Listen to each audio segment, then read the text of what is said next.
Hey everyone, my name is Aastha Chauhan. Welcome to the Career Kick JEE.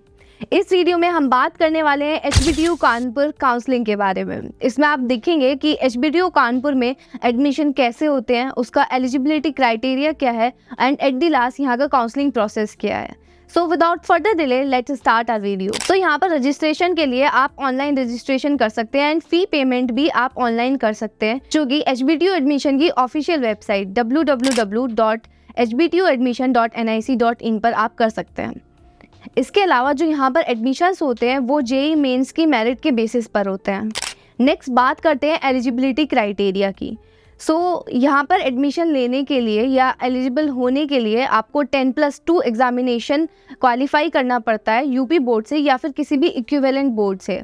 10+2 में आपके पास minimum 5 subjects होने चाहिए, जिसमें कि आपका physics and mathematics compulsory subjects होते हैं एंड थर्ड सब्जेक्ट कोई भी हो सकता है लाइक केमिस्ट्री, बायोटेक्नोलॉजी, बायोलॉजी या फिर कंप्यूटर साइंस। 10+2 में आपके 60% मार्क्स होने चाहिए for general and OBC candidates and 55% marks होने चाहिए ST and ST candidates. And one thing more, जो यहाँ पर कैंडिडेट्स हैं उनका डोमिसाइल उत्तर प्रदेश का होना चाहिए। दैट मीन्स जो आपका 10+2 एग्जामिनेशन है वो आप उत्तर प्रदेश से ही क्वालिफाई करने चाहिए। इन केस अगर ऐसा नहीं है तो आपको रेजिडेंशियल सर्टिफिकेट अपलोड करना होता है वेबसाइट पर। नेक्स्ट बात करते हैं यहाँ के काउंसलिंग प्रोसेस में। जो यहाँ की ऑफिशियल गाइडलाइन में आपको प्रोसेस बताया गया है वो काफ़ी ज़्यादा कॉम्प्लेक्स तरीके से बताया गया है, लेकिन मैं आपको बहुत ही सिंपल टर्म्स में एक्सप्लेन करूँगी कि आप कैसे अपनी काउंसलिंग कर सकते हैं और कौन कौन से ऑप्शंस अवेलेबल होते हैं। फर्स्ट थिंग, यहाँ की जो रजिस्ट्रेशन फ़ीस होती है वो होती है 2500 रुपीज़ और जो एनुअल एकेडमिक फ़ीस होती है वो होती है 1,35,000 रुपीज़। रजिस्ट्रेशन फ़ीस से अलग आपकी जितनी भी फ़ीस होती है वो एट दी एंड आपकी जो है एनुअल एकेडमिक फ़ीस में ऐड हो जाती है, यानी कि आप जो भी fees during the process deposit करने वाले हैं वो आपकी एनुअल एकेडमिक फ़ीस में ऐड हो जाती है। इसके बाद आपके पास 3 ऑप्शंस होते हैं, फ्रीज, फ्लॉट और withdrawal.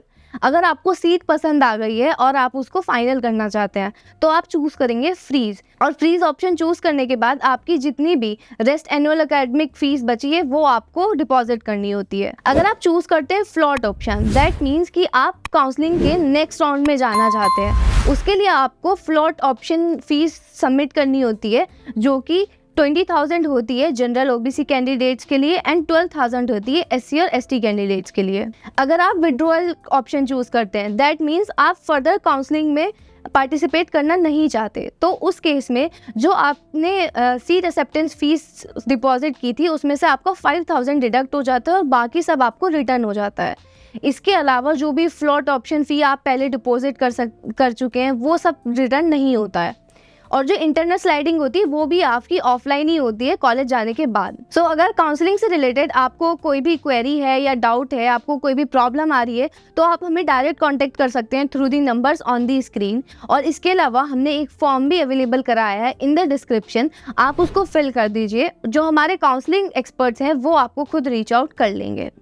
So that was it for this video. अगर आपको कोई भी डाउट्स है काउंसलिंग से रिलेटेड आप कमेंट सेक्शन में भी मेंशन कर सकते हैं। Thanks for watching.